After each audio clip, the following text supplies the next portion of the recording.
एक लड़का था। उसका नाम था जंगली। वह अपनी जिंदगी बहुत गरीबी से बिता रहा था। जंगली अपने जानवरों को रोज जंगल में चराने ले जाता था।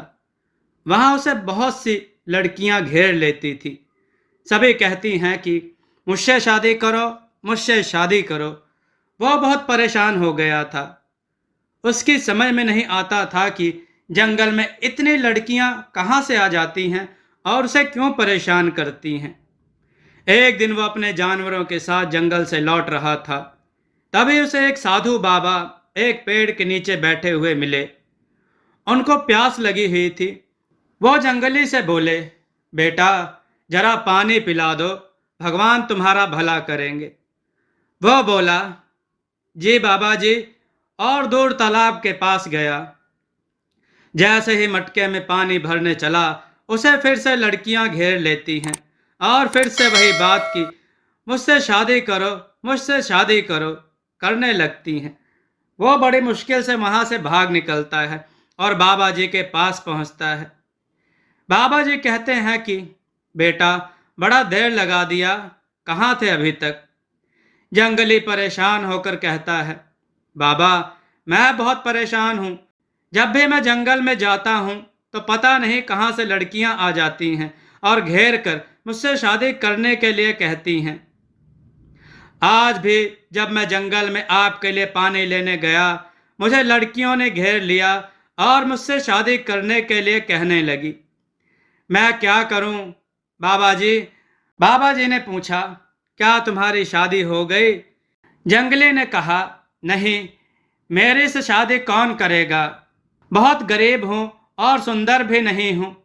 बाबा ने कहा, तुम उसमें जो लड़की सबसे खराब हो, सबसे गंदी हो, जिसके मुंह पर मक्खियां भिनभिना रही हों, उसका हाथ पकड़ लेना और कहना कि मैं तुमसे शादी करूंगा। जाओ, और भगवान तुम्हारा कल्याण करे। तुम बहुत दयालु और नेक बच्चे हो। वहां से जंगली अपने घर चले आया और आकर सारी रात महात्मा जी के बारे में सोचते रहा। लगा, उनकी बातें तो सही हैं।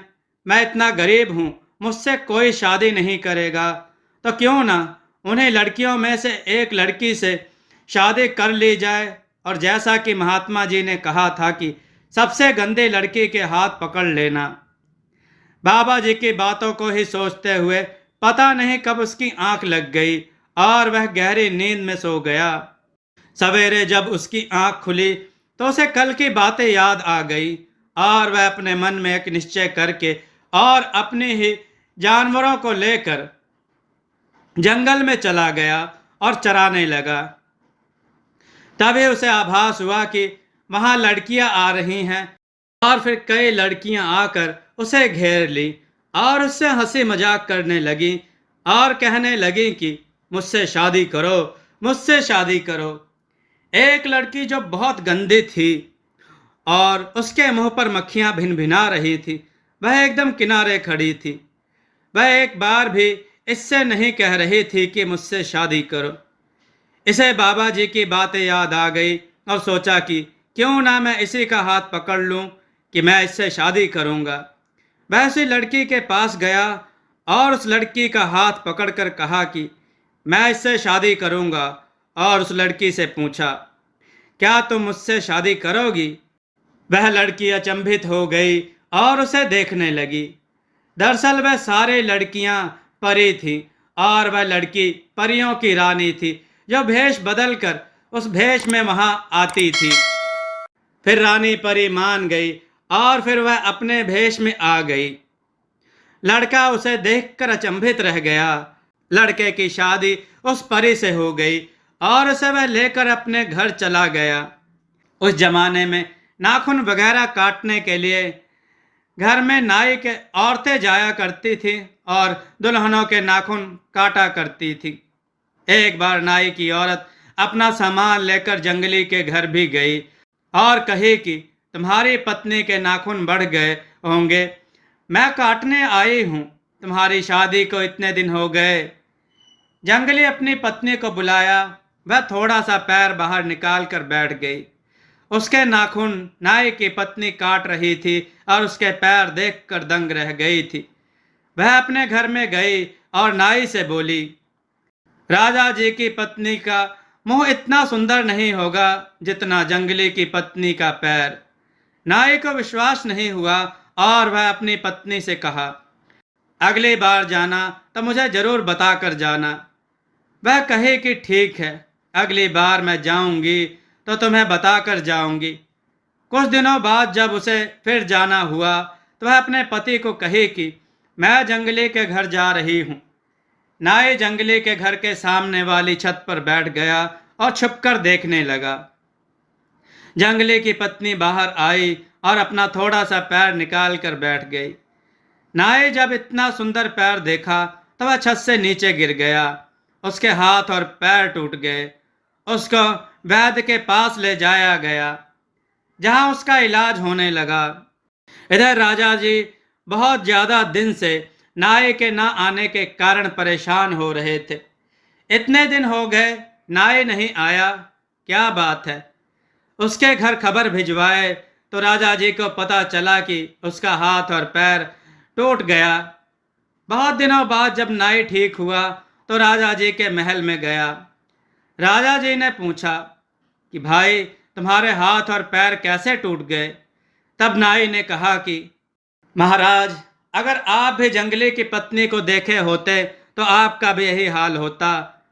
मैं केवल जंगली की पत्नी का पैर देखा हूं और मेरा यह हाल है।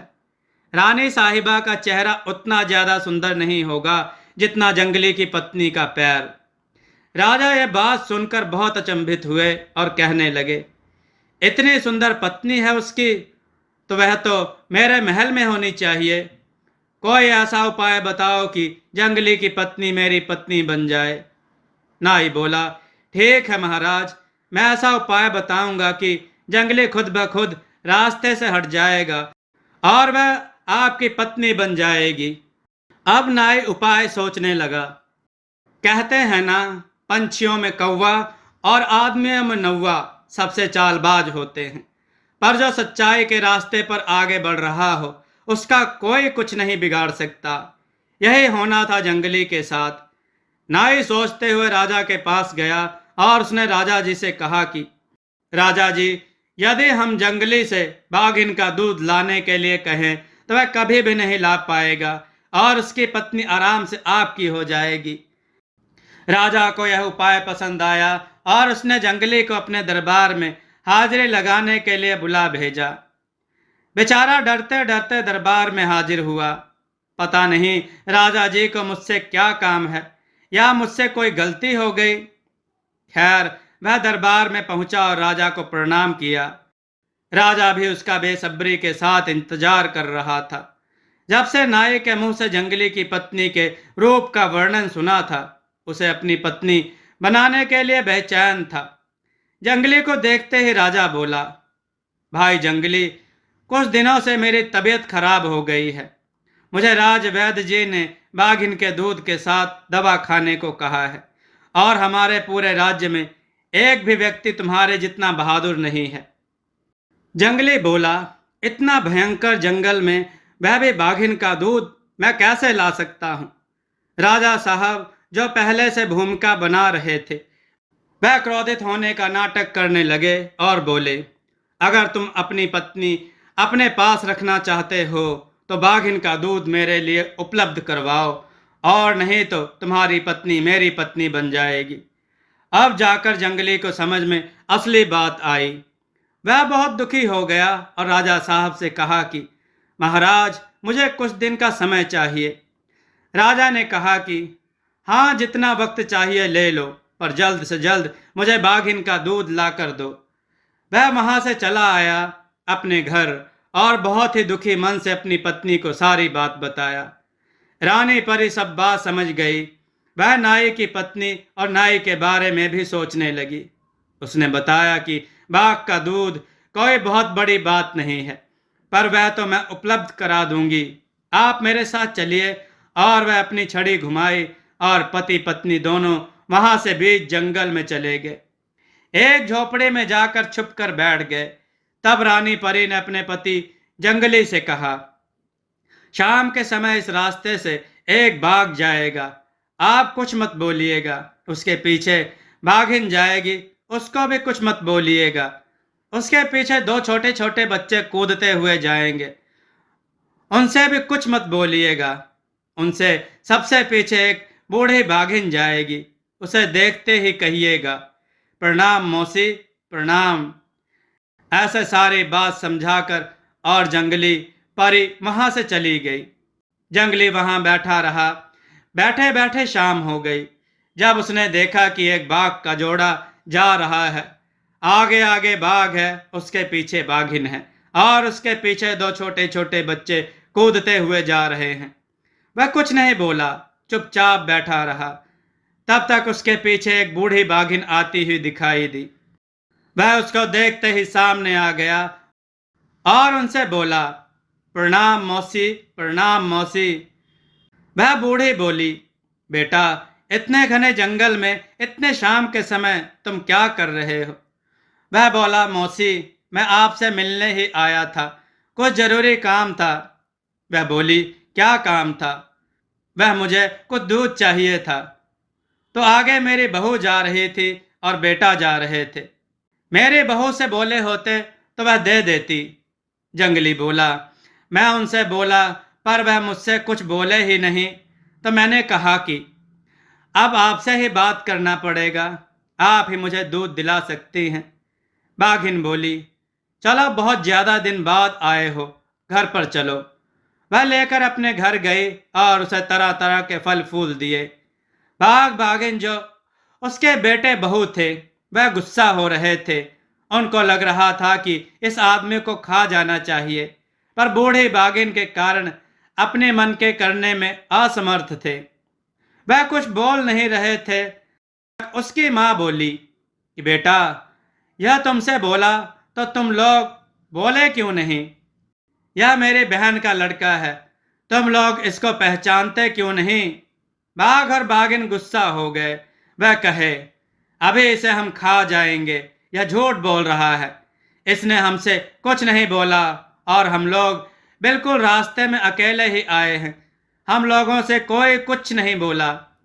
जंगली बोला कि मौसी, हमने बोला था, इन लोगों ने कुछ सुना ही नहीं।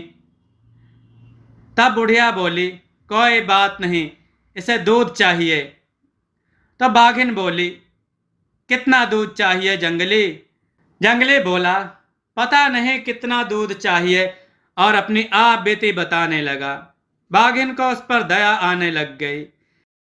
बाघिन ने कहा, कोई नहीं, हम लोग कई बाघिन पहुंच जाते हैं राजा साहब के पास, जितना उनको दूध चाहिए दे देंगे। जंगली तो मन ही मन खुश हो गया, बोला, बहुत अच्छे। फिर वह बाघिन जाकर अगल बगल के जितने भी बाघ थे उन सबको इकट्ठा कर लाई और बड़े वाले बाघ के ऊपर जंगली बैठ गया और जंगल में से निकल कर आए राजा के महल के पास। पूरे शहर में भगदड़ मच गई कि जंगली बाघों के झुंड को लेकर आ गया है। अब राजा की खैर नहीं, राजा जिंदा नहीं बचेंगे। राजा की सिट्टी पुट्टी गुम हो गई।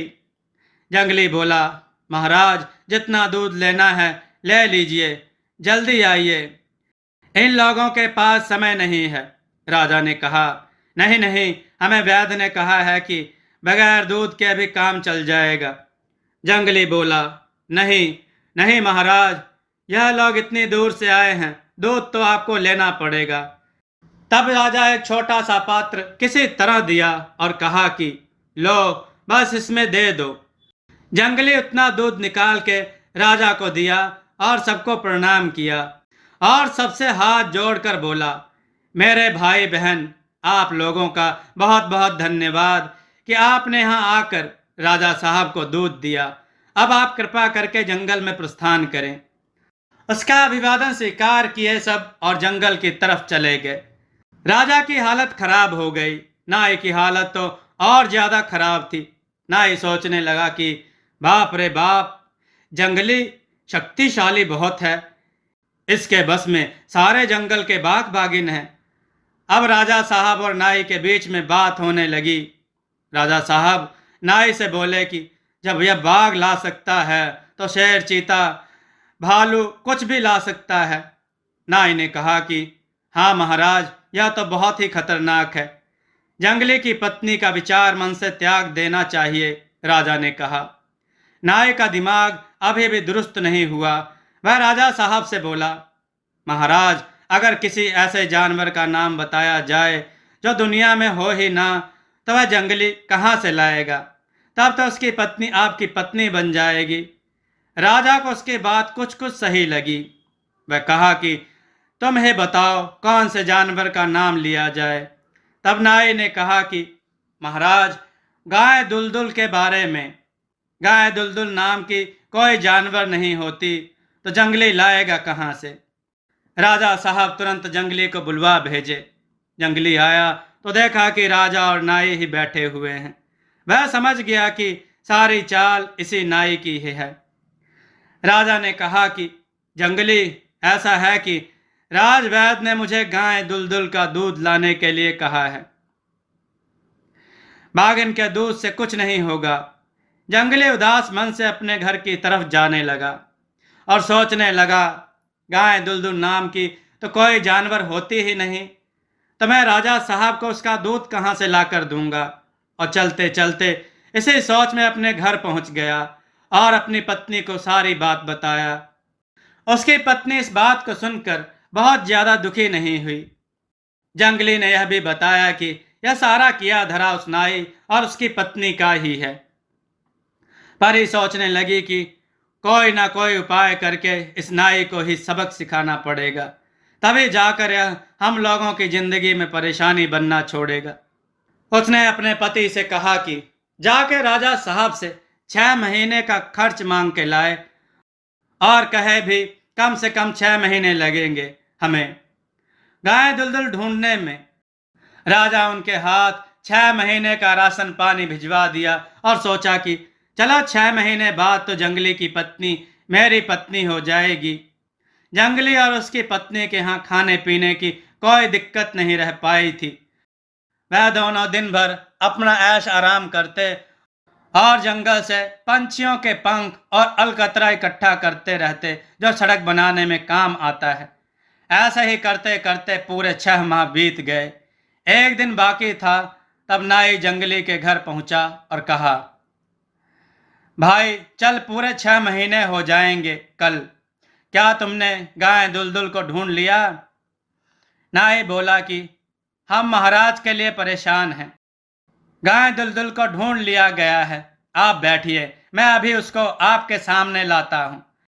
ऐसा कहकर नाई से बात करने के बहाने उसका ध्यान बटाकर जंगली की पत्नी और जंगली धीरे धीरे नाई के पास आए, बातें करते हुए, और अचानक उसे पकड़ लिया और उसको ले जाकर और पहले पीठ में पटक दिया और पूरे शरीर पर पेच लगाकर उसके बाद वहां से उठाकर उसे पंख के बीच में धकेल दिया। उसके पूरे शरीर पर पंख लिपट गए, उसका सब ढक गया। उसके बाद उसे कमर पर बहुत मारे, मारते मारते उसका कमर झुका दिया गया। उसके बाद उसे रात भर जानवर की तरह बांध के रखे और मारे और सवेरे लेकर राजा के दरबार की तरफ चल दिया। उसका मुंह सब कुछ बंद, बेचारा कुछ बोल भी नहीं पा रहा था और वह उसे पकड़कर ले जा रहे थे जानवर की तरह और पीछे डंडे से मारते हुए जा रहे थे। सारे शहर में हड़कंप मच गया। अपने शहर में गाय दुलदुल नाम का जानवर आ गया है और पता नहीं यह जब छूटेगा तो किसके किसके घर में किस पर हमला करेगा, कोई नहीं जानता था।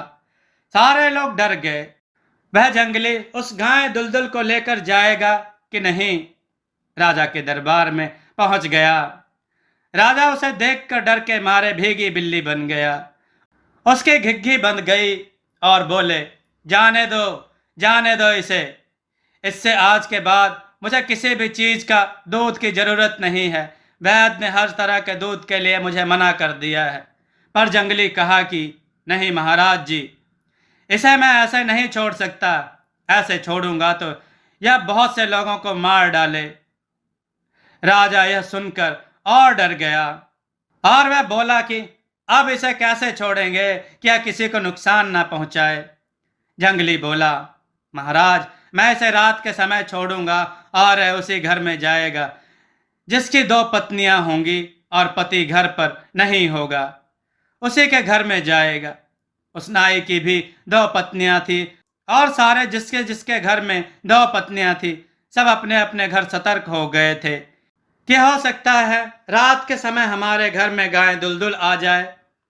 सारे रात सब अपने अपने घर पहरा देने लगे और इस नाई के घर भी उसकी दोनों पत्नियां दरवाजे के दोनों तरफ एक एक मूसर लेकर खड़ी हो गई। नाई जो पहले से ही बहुत पिटपिटाया था और भूखा प्यासा था, छोड़ते ही अपने घर की तरफ भागा। अपने घर पहुंचा। उसके घर पर पहले से उसकी पत्नी हाथ में मूसर लेकर खड़ी थी। उसके वहां पहुंचते ही उसकी पत्नियां उसे बहुत मारी, बहुत। बेचारे नाई की हालत खराब हो गई। वह बिल्कुल बेदम होकर गिर गया। बड़ी मुश्किल से अपने मुंह पर से अलकतरा छुड़ाया और बोला कि अरे भाग्यवान, कितना मारोगी? धोबी के कपड़े की तरह तुम लोग मारोगे? मैं तो तुम्हारा पति हूं। पत्नियां जब यह सुनी तो रुक गईं और उसे देखने लगी। तब नाई बोला कि भाई, मेरे शरीर पर से इन पंखों को और इस अलकतरे को हटाओ। इतना कहने पर पत्नियां उसके शरीर पर से पंख को नोचने लगी। पंख के साथ साथ सारे बाल, शरीर के सब कुछ नोच रहे थे। कहीं कहीं से चमड़ा भी छिल जा रहा था। नाई की हालत बहुत बुरी हो गई। उसी दिन से वह कान पकड़ लिया कि कभी राजा साहब के घर नहीं जाएंगे और किसी की पत्नी के बारे में किसी को कुछ नहीं कहेंगे और अपने घर पर ही रहेंगे। जंगली और उसकी पत्नी भी अपने घर आराम से जीने लगे। दोस्तों, आपको यह कथा कैसी लगी? अपने विचार और सुझाव कमेंट में जरूर दें। हमारी कथाओं को लाइक करें, हमारे चैनल को सब्सक्राइब करना न भूलें। हमारी कथाओं को शेयर जरूर करें जिससे लोगों को अच्छा ज्ञान प्राप्त हो। जय श्री राम भक्तों।